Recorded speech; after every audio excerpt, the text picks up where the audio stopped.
Rich and I just, commented, and it's about our new format.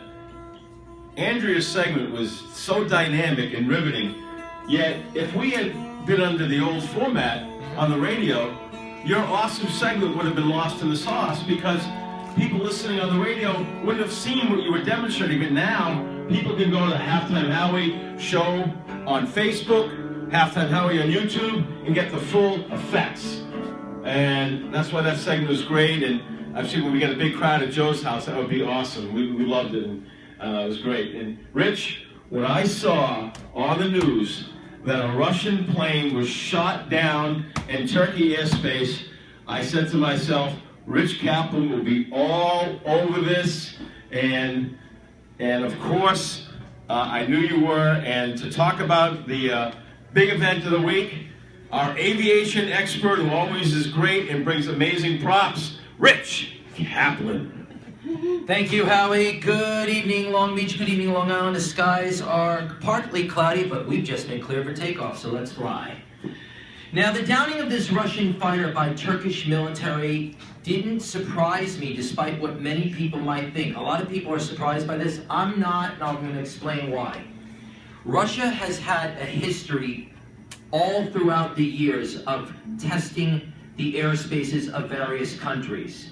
One of their biggest countries that they like to test, believe it or not, is the United States, Alaska.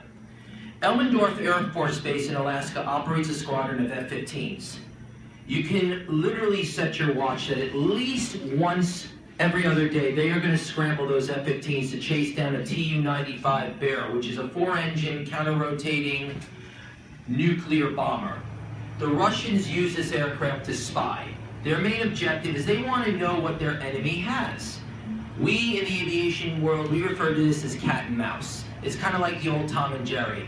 You want to know exactly what the enemy has in the event that you want to prompt them or, God forbid, go to war with them. You want to know what they've got.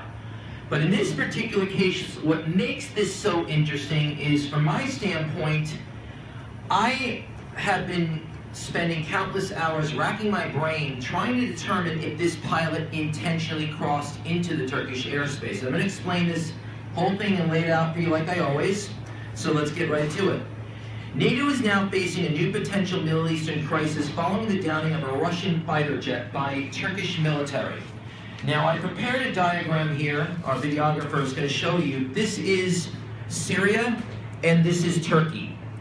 Now, the crash site is in the mountains that separate Syria from Turkey. The aircraft crashed 3 miles into Turkish airspace. Now, I want you to all focus on the 3 miles that I just stated. 3 miles. Think about it. It's like 15,000 feet into another country. Now, most fighter pilots consider this almost like literally peeping into your next door neighbor's yard to see what they're cooking. It's a similar concept. I have a theory that this pilot may have just completed his mission and simply did not realize that he had strayed into this airspace. And in so doing was too embarrassed to acknowledge the radio, or just didn't feel like it. A lot of times you make a mistake, you don't want to admit it, especially when you're flying a fighter jet that your countrymen are paying for. Now, the Sukhoi Su-24 that he was flying is 69 feet 6 inches long with a wingspan of 56 feet 6 inches and a ceiling altitude of 54,000 feet. This is a standard aircraft for the Russian military. The best aircraft that I can compare it to is a General Dynamics F-111 Aardvark, which was used by our military as a strategic bomber. It has the same type of a wing that's on the F-14. As the F-14 accelerates, the wing will go from a fully extended position to a retract, more aerodynamic position. Now, the aircraft that our videographer is focusing on will be used for the next segment, but I have the wings folded just to give you a little taste of what these kind of jets are like. This is a twin-engined Boeing F-18 Hornet. This is a standard naval fighter jet used for multi-purpose strike capabilities, bombing, strategic air-to-air combat. I have her set up for long-range bombing, which I will explain in my next segment why I did this. Because tonight, you're in for a treat, because I not only plan on explaining what happened in Russia, I'm going to answer one of the biggest questions that a lot of people ask in aviation, especially those who see Top Gun. Just how does an airplane land on an aircraft carrier? I'm actually going to break that down next. But first I want to get to this because the pilot was notified 10 times by Turkish military officials that he strayed into the airspace. Now you had 10 warnings. Why didn't you answer? That is the question that sadly this pilot took to the grave. We don't know what killed this pilot. Now the other reason I brought this prop is I want to demonstrate the violent nature of what's called an ejection. That is when a pilot experiences an emergency situation where pyrotechnics, so small explosives, blows the canopy off, the seat literally flies into the air under rocket power, two small explosives will ignite a parachute and he parachutes safely to earth and the chair detaches. Now there are a number of scenarios that could have happened. One of them is the Top Gun theory where he hit the canopy full force and was killed instantly. Another is that he couldn't separate from the chair. Or my biggest fear is that the Turkish pilot who shot him down got a little overzealous and fired the cannons on the F-16 and killed him. We may never know. Unfortunately, only 2 people know it and one of them is dead. So in military aviation, there is an unwritten rule. When you shoot a plane down, you let the pilot eject. The reason, and it's kind of a grisly one, is you figure your military is going to capture him in a war, interrogate him to find out about the aircraft he was flying and get the technical data on it. Standard espionage. We may never know exactly what happened. Unfortunately, NATO does know, as does the United States, who were monitoring this the entire time. Now, the NATO Secretary General, I have it written in my notes here, he confirmed that the Turkish pilots did issue those 10 warnings to their Russian counterpart, warning that they were in Turkish airspace and that if they did not respond, they would be shot down. Now, they scrambled 2 F-16s. Now, if you've been watching the show, which I hope you have, last week I brought one F-16 to Joe's house to show our viewers exactly what the military flies when they are scrambled in our skies. The F-16 is a frontline attack fighter like this one. It is the sister to this aircraft, but it's not Navy capable. That's how you tell them apart. The F-16 is one of the most popular fighter jets in the world. It's what most countries use. Now, my belief is with Russia, right now, Russia is upset because they kind of got caught with their pants down. And no, you don't fly into other countries' airspace without authorization. Putin is fuming over it, and of course he's playing the national card, getting everybody to say, well, we lost an aircraft, what are you going to do about it? So far, all the NATO allies are siding with Turkey, as am I. I have had a chance to look over the transcripts online, and it's in line with what Turkey is saying. It was 3 miles into their airspace, they were justified. That being said, now we're going to get to the fun part. I'm going to demonstrate for you how this airplane lands on an aircraft carrier. Here before you, we're going to call this the USS Howie. This is our aircraft carrier. I can't say where we're located. I can tell you we're off the Persian Gulf doing air ops. This airplane just returned from a 4-hour mission, including mid-air refuel. I want to set the wings in because obviously you wouldn't have this much of a gap when you land. Now, when we land, we are aiming for 3 points. Unfortunately, our rubber bands didn't exactly work well for us. We're, I'm kind of new to this thing, so it's the second time I've done this demo. What we are trying to do is we have 4 arrestor cables on the rear of the deck of the carrier that is moving at 22 knots. That is 22 miles per hour in naval jargon. We are going to aim for the 3rd of the 4 cables. They are spaced 50 feet apart. The reason they are 50 feet apart is it's up to the pilot to decide which cable he or she wants to aim for. The Navy likes them to aim for the 3rd cable because it gives them the luxury in the event that they miss the first 2.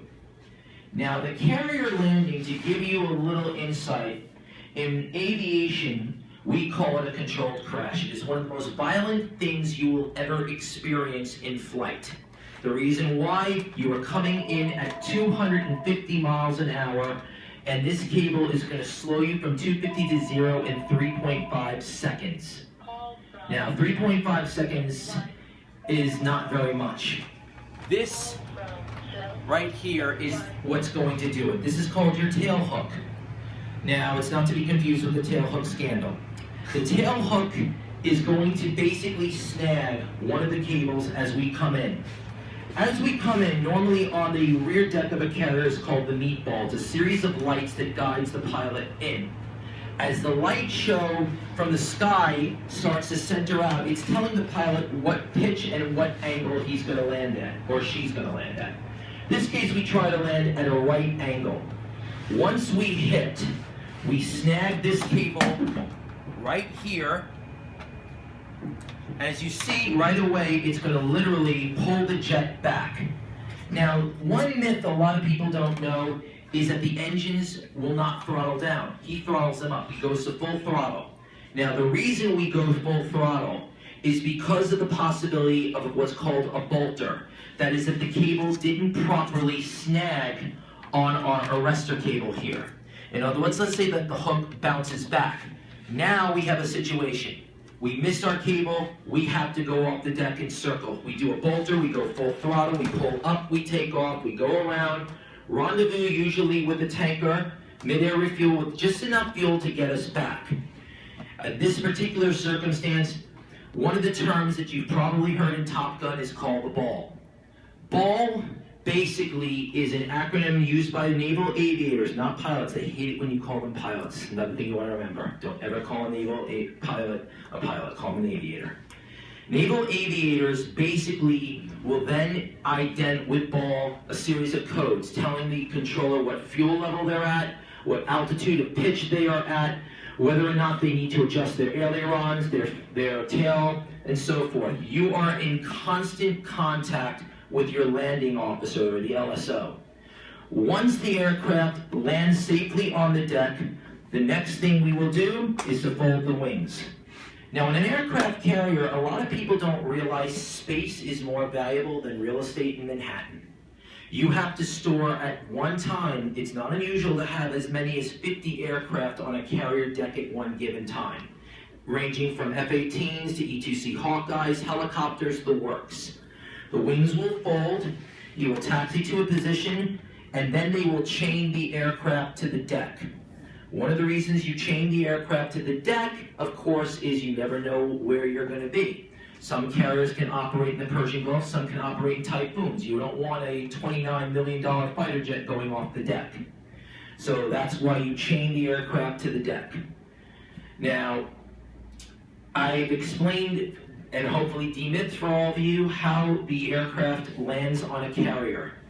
Next week, it would be my pleasure to explain how it takes off. And lastly, this is my pride and joy. This is my father's. This is a sextant from a B-25 Mitchell bomber during World War II. This is actually what it would look like. This is actually older than me and Rocco put together. This is how they navigated during World War II. And next week, I will try to explain and debunk some of the theories of it.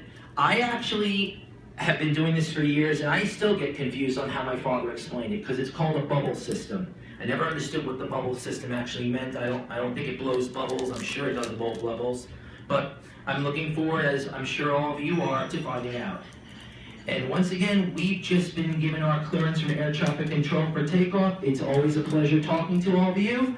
Have a wonderful weekend. Hope you had a great Thanksgiving, and I will see you Tuesday. Back to you, Howie. Great job, Rich. Excellent. That's something in aviation. Rich is always on top of it and nails it. All right.